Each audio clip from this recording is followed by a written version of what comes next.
பூர்ணிமா ரவி அவர்கள் இப்போ அவங்க ஃபேன்ஸ் மேல கொஞ்சம் கோவப்பட்டிருக்காங்க. அண்ட் அது மட்டும் இல்லாம, என் ஃபோட்டோவ யூஸ் பண்ணி இந்த மாரி தப்பான விஷயங்கள பண்ணாதீங்க. அப்படின்ற மாரி அவங்க ஃபேன்ஸுக்கு ரொம்ப கோவமா ஒரு சில விஷயங்கள சொல்லியிருந்திருக்காங்க. எதனால பூர்ணிமா அவர்கள் கோவமானாங்க அண்ட் ஃபேன்ஸ் என்னதான் பண்ணாங்க அப்படின்னா, #the game was over long back அப்படின்ற ஒரு ஹேஷ்டேக் வந்து போட்டு பூர்ணிமா அவர்கள் வந்து ஒரு ட்வீட் ஒன்று போட்டு வந்திருக்காங்க. ஸோ அந்த ட்வீட்ல பூர்ணிமா அவர்கள் என்ன சொல்லியிருந்திருக்காங்க அப்படின்னா, என் ஃபேன்ஸ் நீங்க எல்லாருமே வந்து என் மேல எவ்வளோ லவ் வச்சிருக்கீங்க அண்ட் எனக்காக எவ்வளோ சப்போர்ட் பண்றீங்கன்ற விஷயம் எனக்கு நல்லாவே தெரியுது. பட் என் சைட்லேருந்து ஒரு மிகப்பெரிய ரெக்வஸ்ட் நான் உங்க எல்லாத்துக்குமே வச்சுக்கிறேன். அது என்ன அப்படின்னா, நீங்க மித்தவங்கள வந்துட்டு ஃபன்னியா கமெண்ட் பண்றதா இருக்கட்டும், இல்லாட்டி அவங்கள வந்து புல்லி பண்றதா இருக்கட்டும், அந்த விஷயம்லாம் என்னோட ஃபோட்டோ, வீடியோ வச்சு தயவு செய்து பண்ணாதீங்க. அது ரொம்ப தவறான ஒரு விஷயம். நீங்க உங்களுக்கு புடிச்சவங்கள வந்துட்டு நீங்க பிரைஸ் பண்ணணும்னா, நீங்க அத மட்டும் பண்ணுங்க. பட் இன்னொருத்தவங்கள புல் டவுன் பண்ணி தான் நீங்க பிரைஸ் பண்ணணும்னு கிடையாது.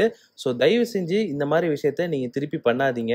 அண்ட் என்னோட ஃபேன்ஸா இருந்தீங்கன்னா, தயவு செய்து இத பண்ணவே பண்ணாதீங்க ப்ளீஸ். என்னோட ஃபேன்ஸா இருக்கிறவங்க இது மாரி பண்ணவே கூடாது அண்ட் பண்ணவே வேண்டாம். முக்கியமா என் ஃபோட்டோ வச்சு இந்த மாரி விஷயங்கள தயவு செய்து பண்ணாதீங்க. அப்படின்ற மாரி பூர்ணிமா அவர்கள் சொல்லியிருந்திருக்காங்க. உங்களோட லவ் அண்ட் சப்போர்ட்ட எனக்கு நீங்க காமிக்கணும்னு நெனச்சீங்கன்னா, நீங்க அத என்கிட்ட டைரக்ட்டா காமிங்க. என்னோட ஃபோட்டோஸ் எடிட் பண்ணி எனக்கு குடுங்க. அது பிரச்சனை இல்ல. பட் என்னோட ஃபோட்டோ, வீடியோவ வச்சு இன்னொருத்தவங்கள புல் டவுன் பண்ற மாரி எந்த ஒரு விஷயமும் பண்ணாதீங்க. அப்படின்ற மாரி பூர்ணிமா அவர்கள் அவங்களோட ஃபேன்ஸ பார்த்து கொஞ்சம் கோவமாவே ரியாக்ட் பண்ணியிருந்திருக்காங்க. அண்ட் பிக் பாஸ் வீட்டுக்குள்ள வந்துட்டு பூர்ணிமா அண்ட் மாயா இவங்க 2 பேரோட ஃப்ரெண்ட்ஷிப் வந்து பயங்கரமா வெளியில பேசப்பட்டுச்சு. அண்ட் அது மட்டும் இல்லாம பூர்ணிமா அண்ட் மாயா இவங்க 2 பேரையும் வச்சு நெறைய வீடியோஸ் அண்ட் ஃபோட்டோஸ் வந்து ரிலீஸ் ஆயிட்டு இருந்துச்சு. அண்ட் அது மட்டும் இல்லாம பூர்ணிமா அவர்கள வச்சு மித்தவங்கள வந்து கொஞ்சம் புல்லி பண்ற மாதிரியான விஷயங்கள் வந்துட்டு பிக் பாஸ் வீட்டுக்குள்ள இருக்கும்போது நடந்துட்டு இருந்துச்சு.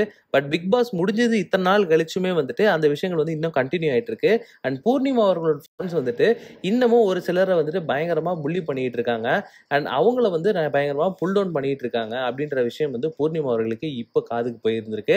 அண்ட் பூர்ணிமா அவர்கள் இப்ப அதுக்கு ரியாக்டும் பண்ணியிருந்திருக்காங்க. பூர்ணிமா அவர்கள் கொஞ்சம் கோவமாவே அவங்களோட ஃபேன்ஸ் கிட்ட வந்துட்டு இந்த மாதிரி விஷயங்கள்லாம் பண்ணாதீங்க அப்படின்ற மாதிரியும் சொல்லவும் செஞ்சிருக்காங்க. அண்ட் உங்களுக்கு பூர்ணிமா அவர்களை எவ்வளவு பிடிக்கும் அப்படின்ற உங்க கருத்துக்களை கீழே கமெண்ட் பாக்ஸ்ல கமெண்ட் பண்ணுங்க. மறக்காம வீடியோ யூடியூப் சேனல் சப்ஸ்கிரைப் பண்ணி அந்த பெல் ஐகானை தட்டி விட்டுருங்க.